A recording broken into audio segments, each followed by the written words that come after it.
Kështu që le të lexojmë nga fjala e Zotit. Le të shkojmë bashkë në kapitullin 3 Filipianëve 1 deri në 9. Së fundi o vëllezër e mi, gëzoni në Zotin. Për mua nuk është e rëndë të shkruaj të njëjta gjëra, por për ju është siguri. Ruhuni nga qend, ruhuni nga punëtorët e mbrapsht, ruhuni nga të prerët, sepse rreth prerja jemi ne, që i shërbejmë Perëndis në frymë dhe që mburremi në Krishtin Jezus pa besuar në mish. Megjithëse unë kam përse të besoj edhe në mish. Nëse ndonjë mendon se ka përse të besoj, unë edhe më shumë. U rreth prevat e 8 ditë jam një prej ardhja e Izraelit, fisi Benjaminit, hebrej nga hebrejt, sipas ligjit farise, sipas zellit për ndjekjes së kishës, sipas drejtësisë së ligjit, i bërë i paqërtueshëm. Por ato që më ishin fitimi konsiderova për shkak të Krishtit dëm. Por më të vërtetë konsideroj të gjitha sa janë dëm për madhështinë e njohjes së Krishtit Jezus, Zoti tim. Për shkak të cilit i humba të gjitha këto dhe i konsideroj se janë ple që unë të fitoj Krishtin. Edhe të që gjendem në të, duke pasur jo drejtësinë time nga ligji, por atë përmes besimit në Krishtin, drejtësia prej Perëndis me anë të besimit. Amen. Amen. Mirë, para që të shkojmë të predikojmë nga vargje 1 deri në 3, edhe pse janë 3 vargje, edhe duket si një pjesë e shkurtër 3 vargje, në fakt ka një intensitet lartë teologjik dhe praktik për jetën tonë krishtere. Por para se të shkojmë aty, ne do të shohim pak kontekst edhe gjithashtu të shohim çfarë është predikuar përpara për të na kujtuar edhe një herë ku jemi. Në këto 2 kapitull që kemi predikuar deri tani, kemi parë kujdesin e Palit, dashamirësinë e tij të veçantë dhe nxitjen e tij për besimtarët në Filipi. Pra, deri tash. Në kapitullin 1, ai tregon një mirënjohjen e tij ndaj Zotit për ta. Thotë pra jam i njohës për ta ndaj Perëndis, ai lutet gjithmonë për ta dhe dashurinë dhe mallin që ai kishte për ta. Pra kishte një kishë për zemrët, duke qenë që ai ishte një kishë e mirë që po lulëzonte dhe ishte një shembull i mirë. Pastaj i inkurajon ata që të jenë këmbgulës dhe gjithashtu të qëndrojnë fort, duke e ditur se Perëndia është sovran. Dhe gjithçka që kishte ndodhur atij pra Palit, kishte një qëllim të lartë për hapjen e Ungjillit. I nxit ata duke thënë qëndroni fort, patundur Perëndia është sovran. Dhe e dini pjesën kur thotë edhe pse unë qëndroj në pranga, qëndroj për shkak të Ungjillit të Jezu Krishtit. Pastaj kemi parë në kapitullin 2, ai nxit ata që të ecin në shembullin e Krishtit. Dhe ju thotë keni atë mendje që ishte në Jezu Krishtin. Dhe e mbyll me dëshminë e mirë të 2 vëllezërve të tij, pra, që ishin Timoteu dhe Epafroditi. Dhe tani, pas kapitullit 2, sistemi në shpesh, vjen kapitulli 3. Kjo ishte zemra ati baritore, zemra apostullit baritore. Edhe pse veti ishte në burg, në kushtet vështira, i përpiqej të kujdesej dhe të nxiste ata. Dhe në fakt, e arrin të gjë, e nxjerr në pak të dashuritë veçantë të përgjegjësitë të madhe kur thotë vargu 17 i kapitullit 2. Por edhe sikur unë të jem spërkatur për mbi flijimin dhe për mbi shërbesin e besimit tuaj, gëzohem dhe ngazëllehem bashkë me ju të gjithë. Edhe pse në fakt jam duke e dhënë ose do doja ta hipja jetën për ju, për të shërbyer ju dhe besimin tuaj, gjithçka është në dispozicion për të inkurajuar dhe nxitur kishën, kjo do ishte një gëzim i madh për mua. Unë gëzohem për këtë dhe gëzohem bashkë me ju. Tani në kapitullin 3 do shohim një kujdesin e tij, por do ta shohim në një dimension tjetër. Në një dimension tjetër. Në çfarë dimensioni do ta shohim duke i mbrojtur ata nga mësimet e rreme. Dhe tash ai kishte mësuar, kishte inkurajuar, kishte nxitur, kishte folur me dashuri, tash ai don t'i mbrojë ata nga mësimet e rreme. Dhe të shohim vetëm pak kontekst për këto pasazhe. Dhe për ato që do jem vim, fakt sepse gjithë kapitulli 3 vendoset mbi këtë temë. Këto vargje na lanë me kuptuar që edhe në Filipi kishin hyrë ose kanë tentuar të hyrin mësime të rreme nga mësues të rrem judaik. Pa kishin tentuar të hyrin mësime të rreme ose nga mësues të rrem judaik, që në thelb, pra ata thoshin shumë gjëra, për ta thënë thjesht për ta kuptuar që në thelb ata thoshin Krishti plus vepra. Duke shtuar rreth preje në mish edhe shumë gjëra të tjera dhe ceremonitë e jashtme që ishin në Jatën e Vjetër në ligjin e Mojsiut. Duke e kërcënuar seriozisht të vërtetën e Ungjillit. Duke e kërcënuar seriozisht të vërtetën e Ungjillit. Dhe apostulli Paul e fillon këtë kapitull duke i palërmëruar për këta mësues të rrem. Dhe gjithë kapitulli 3 ka këtë temë, ose këtë sillet rreth kësaj, të ruhen nga këtë mësues të rrem dhe të ndjekun shembullin e tij, pra shembullin e Paulit. Të ruhen nga ata dhe të kenë sy dhe të ndjekun shembullin e tij, shembullin e Paulit. Që sipas pasazhit që lexuam deri te kapitulli 9, edhe pse ishte vetë jude, i flakt dhe i paqërtueshëm sipas ligjit, i konsideroi thot dëm. I konsideroi pa vlerë. I konsideroi thot ple për shkak të Krishtit. Unë isha si ata në fakt. Thot isha i flakt. Hebrejë sipas farisejve dhe isha thot i zellshëm, djeni për ndjekjen e kishës. Thot për gjitha këta i konsiderova ple për shkak të Krishtit dhe njohjes tij.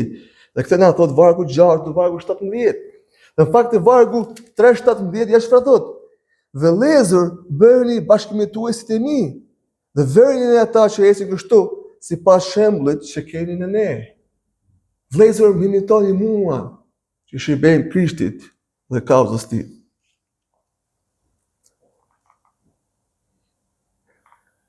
Vëllezër dhe motra, gjithmonë e vërteta e Ungjillit duhet njohur, duhet predikuar dhe duhet mbrojtur. Duhet njohur, duhet ta dim të vërtetën e Ungjillit, ta njohim atë mirë, duhet ta shpallim, ta themi, ta predikojmë të vërtetën e Ungjillit dhe fjalën e Perëndisë, dhe duhet mbrojtur. E vërteta e Ungjillit dhe fjala e Perëndisë. Ndërsa e kundërta e tij, e kësaj që themi pra, këto mësime të rreme, duhet vënë re, mohuar dhe kundërshtuar.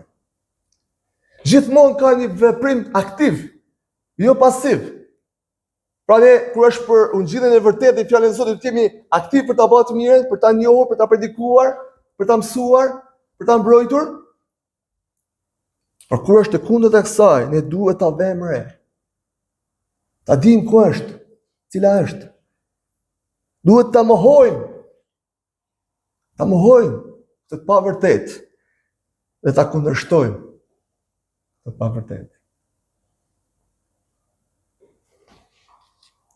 Ky duhet të jetë një qëndrim për çdo krishter, por mbi gjitha për drejtuesit besnik të fjalës së Zotit, që predikojnë fjalën e Zotit, që janë bën mbikëqyrës mbi popullin e Perëndisë. Ata duhet të jenë edhe më shumë. Ata duhet të jenë më shumë. Dhe Pali po bën fakt një njëjtën gjë.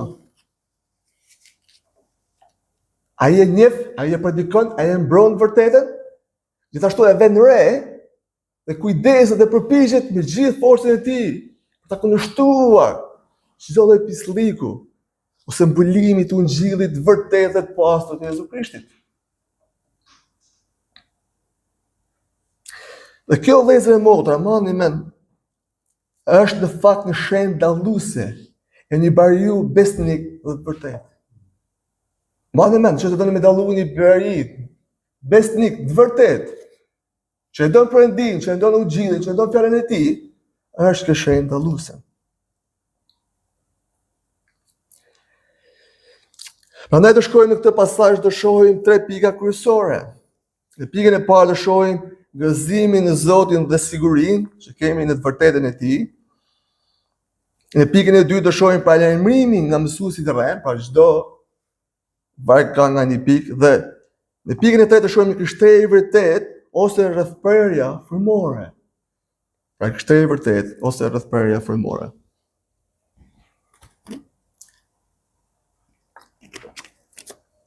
Apostulli fillon vargun duke thënë gëzoni në Zotin. Pra mas fundi vëllezër, gëzoni në Zotin.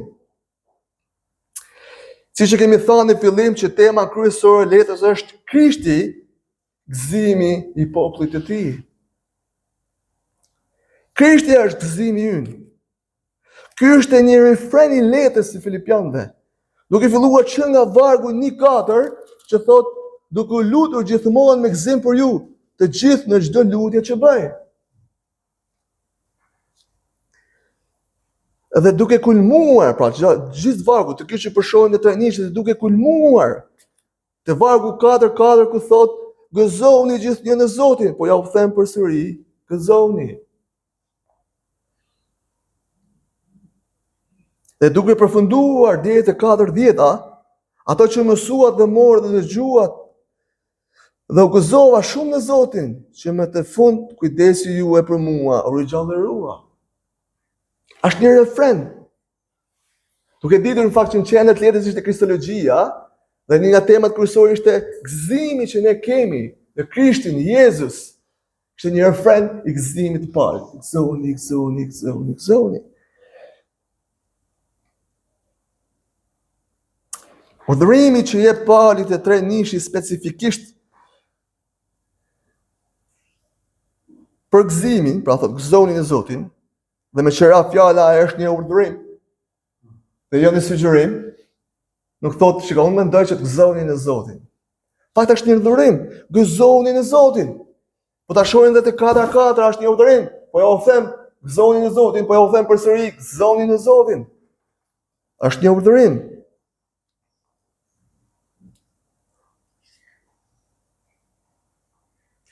Dhe gjithashtu te 4:4 e përsëri 2 herë. Çfarë kemi thënë në fakt kur diçka përsëritet në Bibël 2 herë?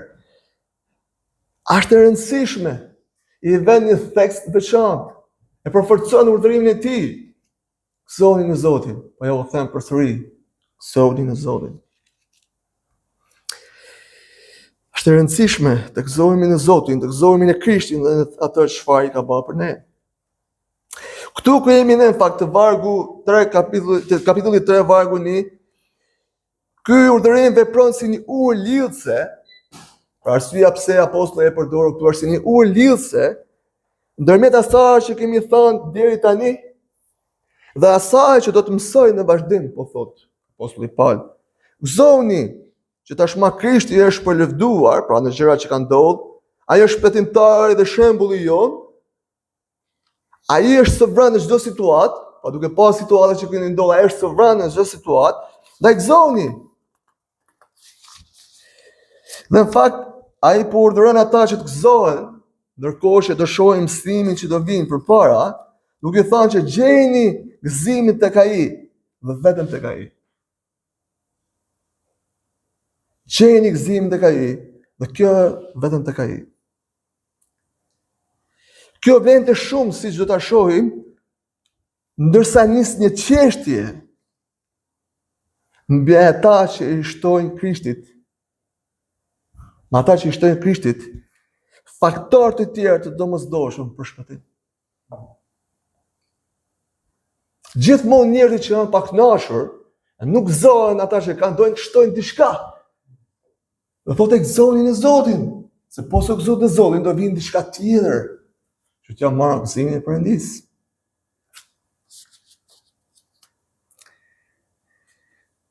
Ky është kërcënimi i parë dhe më i madh ndaj gëzimit të vërtetë në Zotin. Ky është gëzimi. Dëgjoj me vëmendje të lutem. Kërcënimi i parë dhe më i madh ndaj gëzimit tanë të vërtetë është përzierja e ungjillit të vërtetë të Krishtit. Kur dikush vjen dhe cënon ungjillin e vërtetë që ti beson. Ky është cënimi më i madh që i bëhet gëzimit tan, në sigurisë tane. Gëzimi i vërtetë në Zotin. A ka gëzim më të madh kur besojmë dhe kuptojmë plotësisht ungjillin e vërtetë të Jezu Krishtit? A ka gëzim më të madh? Kur kuptojmë plotësisht ungjillin e vërtetë dhe besojmë plotësisht në ungjillin e vërtetë të Jezu Krishtit. Prandaj ata që vinë dhe fusin këto mësime të rremash duke thënë se duan të prishin sigurinë tuaj, pak duhet të ndosin gëzimin tuaj, që u marrin gëzimin tuaj. Ai nxit ata të gëzohen në Zotin, të qëndrojnë të kënaqur në shpresën që kanë në të dhe në fitimin që ata shpresojnë me anë të tij. Vëllezër dhe motra, natyra dhe karakteri i krishterit vërtet është gëzohen në Krishtin dhe çfarë ai ka bërë për ta ose për ne.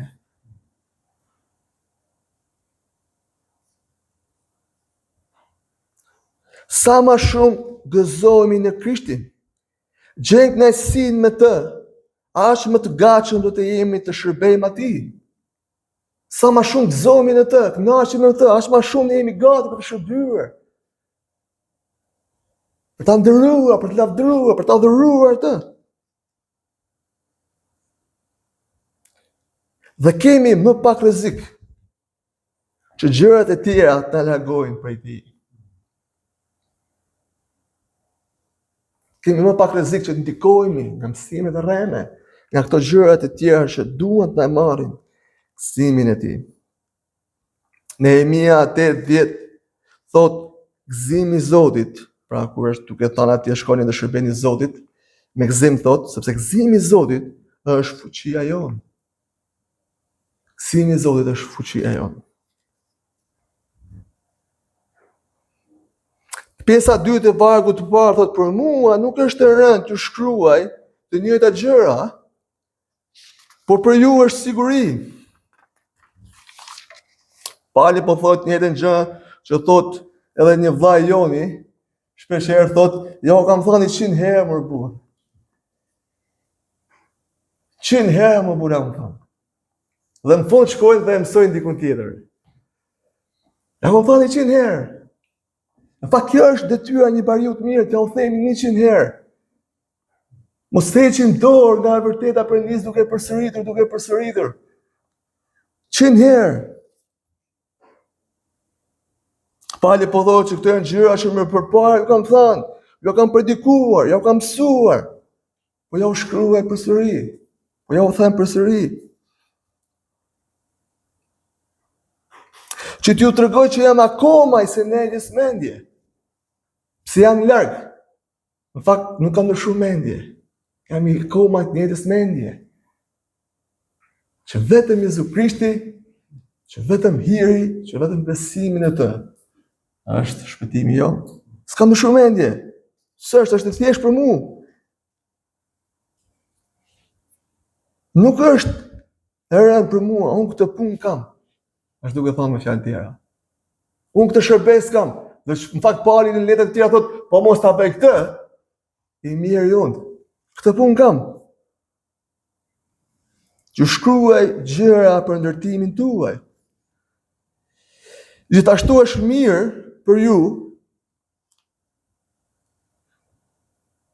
është siguri për ju, që dëgjosh shpesh të njëjta gjëra, të vërtetat, për të forcuar kujtesën dhe ruajtur gjërat e rëndësishme në mendjen dhe në zemrën tuaj.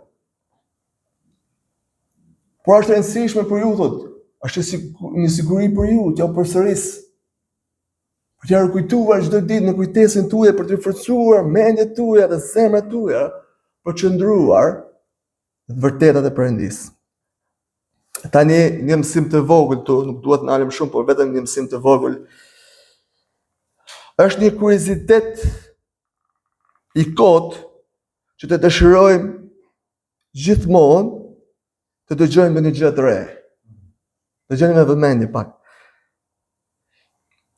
Patjetër që kur ne vim në besim, Dhe kur mësojmë nga fjala e Zotit dhe kur dëgjojmë predikim dhe her pas here ne kuptojmë, jemi duke mësuar, duke kuptuar gjëra të reja. Patjetër. Por ky kurioziteti, ky interesi për të mësuar gjithmonë gjëra të reja, në fakt nuk është i dobishëm, nuk është i mirë. Dëgjoj shpesh nëpër konferenca, edhe nëpër kisha, edhe në kishën tonë, kur i pyet njerëzit si të duk predikimi, mirë, por jo në gjë e re. Fakt nuk është qëllimi i predikuesit për t'ju sjellë gjëra të re. Qëllimi i predikuesit është për t'ju sjellë të vërtetat e Perëndis. Për t'ju kujtuar të vërtetat e Perëndis, për t'ju nxitur, për t'ju shtyrë mbi doktrinat e vërteta të Perëndis.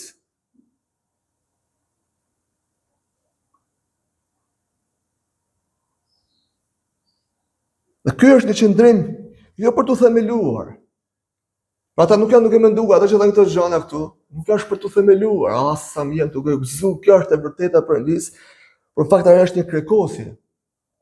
Po mirë, ato kisha mësuar një gjë të re, mirë do ishte. Pali po thotë, ja kam mësuar, ja kam thënë, kam folur me ju, dhe duhet t'ju them prap. E di që ju kam thënë, e di që do ja u them, e di që prap do harroni, prap do ja u them. Si sot e shoku imi. Prap do ja u themi. Pali po thotë që po ju kthehem të njëjtave tema me ju. Ashtu si pothuajse në çdo letër, Pali po thotë pothuajse të njëjta gjëra. Shpëtimi, Krishti, falja, doktrina e soteriologjisë me shpëtimin, siguria e shpëtimit, gjitha këto janë pothuajse të njëjta. Thotë, unë e bëj këtë gjë sepse e kërkon siguria juaj. E kërkon siguria juaj. Pra lajmërimi nga mësuesit e rrem. Në vargun 2 Pali fillon me fjalën ruhuni. Është një shenjë paralajmëruese që tregon që kemi kujdes. Pra nuk e di shumë ju kur shkoni në një kantier, keni aty thot ruhuni, si një tabelë. Pra tregon një kujdes, tregon një paralajmërim, tregon një rrezik. Të jemi vigjilent. Largohuni thot për aty vendi, ose largohuni nga këta njerëz, fillon me një fjalë për të tërhequr vëmendjen e dëgjuesve. Largohuni. Ruhuni. Dhe Pali e përsërit 3 herë, ruhuni nga qend, ruhuni nga punëtorët e këshin, ruhuni nga të prerët. Është një theks i fortë, ruhuni. 3 tabela, ruhuni, edhe 50 metra, edhe 30 metra. Është një theks i fortë. Dhe Pali fillon me një fjala ruhuni nga qend. Padyshim që fjala qend ishte fyese dhe ofenduese në kohën e Palit, saqë është edhe në ditët tona. Një fjalë e ashpër për treguar karakterin dhe veprimet e dikujt. E përdorin pra për treguar karakterin dhe veprimet e dikujt. Por Pali nuk heziton ta përdor për mësuesit e rrem.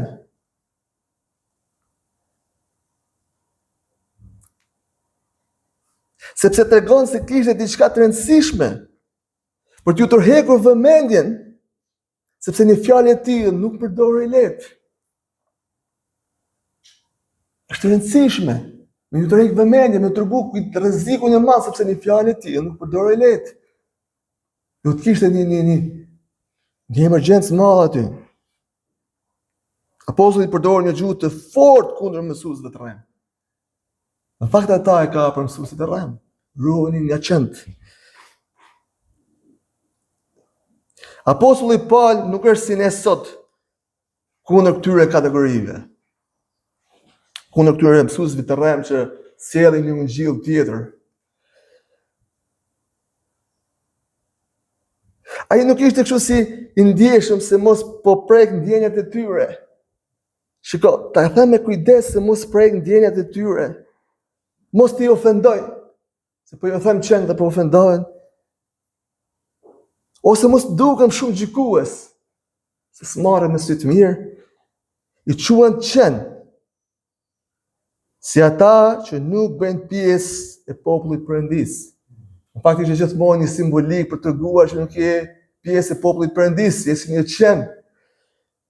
Ata thot nuk janë pjesë e popullit Perëndis. Ata janë përshtuar nga përtria e Perëndis ose janë në këtë Ungjil. Ai referohet kështu për ligësinë e tyre kundër atyre që e shpallin besimin besnik të Ungjillit të Krishtit. Ata ishin të ligë ndaj kësaj, duke i lehur dhe duke i kafshuar ata.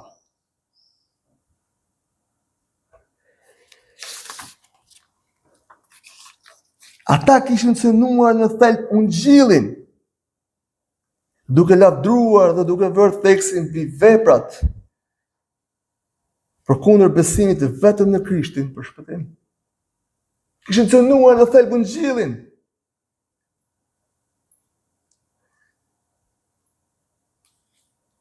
Ata thanë Krishti plus veprat e ligjit për shpëtim. Këta janë punëtorë të këqij, thot Pali. Pastaj ata shtonin ceremonitë e jashtme të ligjit Mojsiut për shpëtim. Ata janë persona thot që nxisin të prerit. Majtën këto ceremonitë e jashtme për të rreth prerë. Ruani thot.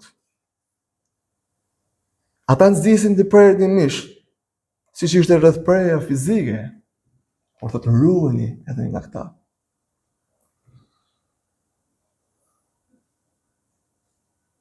Vëllezër dhe motra, apostulli Paul ka një gjë në vëmendje e tij, do të jetë besnik. Të mbrojë kishën e tij, t'ju tregojë rreziqet, t'ju nguliste vërtetën në mendje dhe në zemrën e filipianëve. Të bëjë një dallim ndaj atyre dhe ndaj nesh, ndaj Ungjillit vërtet, të bëjë një dallim. Një bari i vërtet nuk mund të rrijë duar kryq, dhe as të mos e vras mendjen kur një herezi ose një mësim i rrem hyn në kishë. Nuk mundet as të rrijë duar kryq, as mos të vras mendjen. Ai duhet të alarmohet, ta mbrojë kishën dhe popullin e Perëndis. Të indinjohet nga qend, nga çdo mësim që të cënon Ungjillin e vërtet. Nuk mund të rrinduar kryq. Duke e ditur shkatërrimin që sjell kjo gjë. Apostulli thot te Galatisit 5:9, pak më ja, ç'a bën? E mbrun gjithë brumin. Vetëm pak, në fakt është duke folur aty te 5:9 te Galatisit për mësuesit e rrem. Pak Jezusi thot në vend tjetër për fariseut, pak më ja, e mbrun gjithë brumin. Pak më ja, pak herezi. Çfarë mund bëjnë? Si janë shkatërrim të madh. Vëllezër dhe motra, pra lajmërim për ne sot. Ata që i shtojnë Krishtit dhe veprës së tij shlyese, janë ende sot. Nuk kanë paruar me Palin. Fakt me Palin sapo kishin filluar. Janë ende sot. Do ashtu quhet të krishterë, që thonë gjëra të mira për Krishtin, por i shtojnë Krishtit dhe veprës së tij shlyese. I shtojnë veprat e tyre. I kemi ende sot. Fe tradicionale të krishterë, ku e vendosin fokusin te meritat për shpëtim. Kemi ende sot.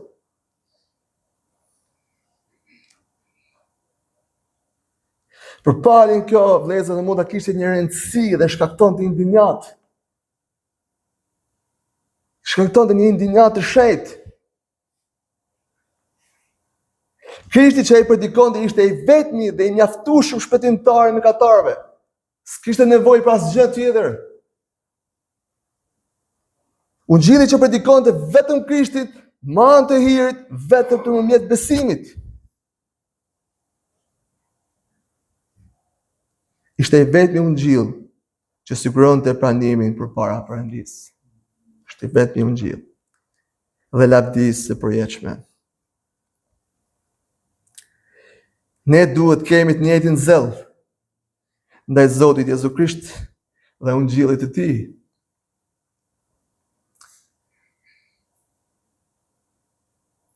Që ndinjohemi nga çfarë do gjëje. Shohim një padrejtësi në rrugë, ndinjohemi, shohim një gjë tjetër, ndinjohemi. Ne ndinjohemi nga çfarë do gjëje. Por më njëherë nuk ndinjona.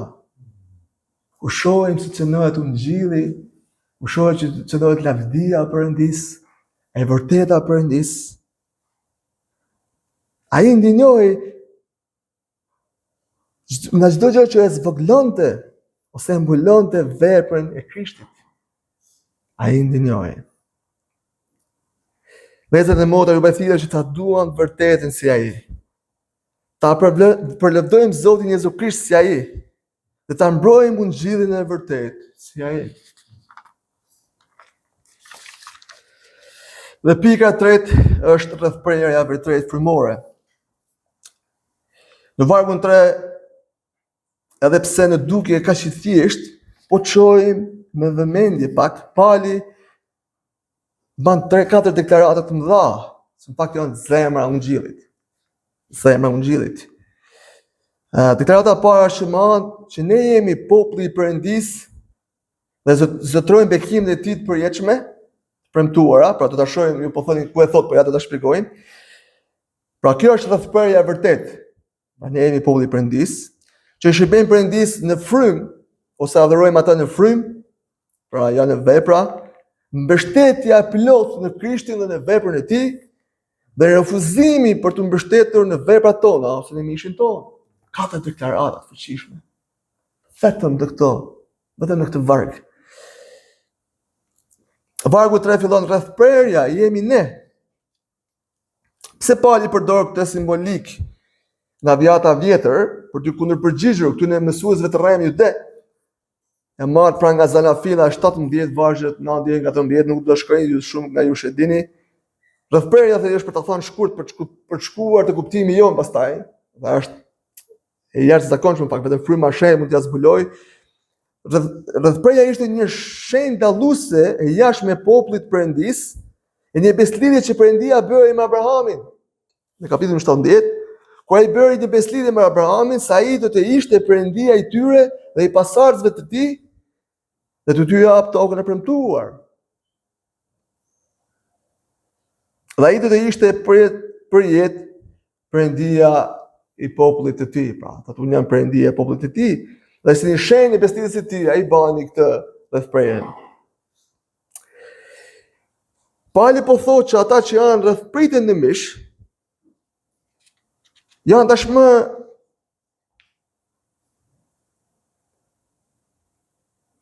ata që rreth pritën në mish nuk janë tashmë rrethprerja e vërtetë në frymë. Nuk janë tashmë ata populli i vërtetë i Perëndis.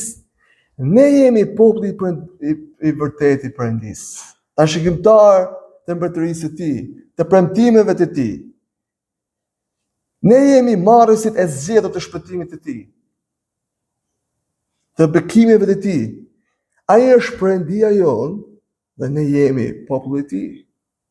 Ai po thot, ashtu siç Perëndia thotë që unë do të jem Perëndia e Abrahamit dhe bani një beslidhje, fakt ne jemi thot rrethprerja e vërtetë. Ne jemi rrethprerja. Ne jemi populli i vërtetë i Perëndis. Ne jemi kupeja e Tij, dhe ai është Perëndia jonë. Dhe kush janë ata? Nga rrethprerja e vërtetë. Ne që adhurojmë në frymë dhe vendosim besimin tonë të plotë në Krishtin dhe në veprën e Tij shpëtuese. Që jemi të rilindur në frymë, që adhurojmë në frymë dhe vendosim gjithë besimin tonë të plotë në Jezu Krishtin. Këto janë populli i vërtetë i Perëndis. Nga kishte marrë Pali këtë, le të shkojmë vetëm për një moment dhe të lexojmë nga ato që në fakt do ta bëjmë më vonë, nuk do t'ja marr fokusin, por e don predikimi. Vetëm të lexoj vargun 25. Gjithashtu pas darkës mori dhe kupen, pra Pali po thot, ku e kishte marrë Pali këtë beslidhje? Të darka e Zotit, sepse unë mora nga Zoti që duhet ta svetoj edhe juve. Thot vargu 28 dhe vargu 25 thot, Gjithashtu pas darkës mori edhe kupën duke thënë, kjo kupë është beslidhja e re në gjakun tim. Bërni këtë sa herë të pini në përkujtimin tim. Mbi ç'bazë jemi në populli i Perëndis, thot Pali, mbi një beslidhje e vendosur në Krishtin Jezus. Të gjithë që besojnë në të janë bitë Perëndis, që marrin faljen e mëkateve dhe jetën e përjetshme, duke u bërë tashmëtar të premtimit. Ata që adhurojnë në frymë, dhe të vërtet që fryma e shenjtë ju ka dhënë një jetë të re. Pra e dim që fryma e shenjtë na jep një jetë të re, duke na bërë adhurues të frymë. Dhe që fryma e shenjtë ka bërë të aftë dhe i heq një në adhurim të vërtet. Ata që mburren në Krishtin, që besojnë në Krishtin të vetmin shpëtimtar, i vetmi objekt i denj për lavdërimin dhe adhurimin tonë. Që mburren vetëm në veprën shlyese të tij. Dhe në atë që ai ka përfunduar. Kjo është të mburresh në Krishtin, të mburresh vetëm në të dhe veprën shlyese të tij. Dhe tek asnjë vepër e jona, tek asnjë merit e jona, tek asnjë ritual apo ceremonie jashtme jona, që ne nuk besojmë në mishin tonë, do më thanë në veten tonë, apo në mirësinë tonë. Kjo është një vethprerje frymore. Këta janë populli i Perëndis, dhe këta janë ata që adhurojnë Perëndin në frymë të vërtet, në Krishtin Jezus që besojnë në të dhe marrin faljen e mëkateve dhe jetën e përjetshme. Amen. Ne lutemi.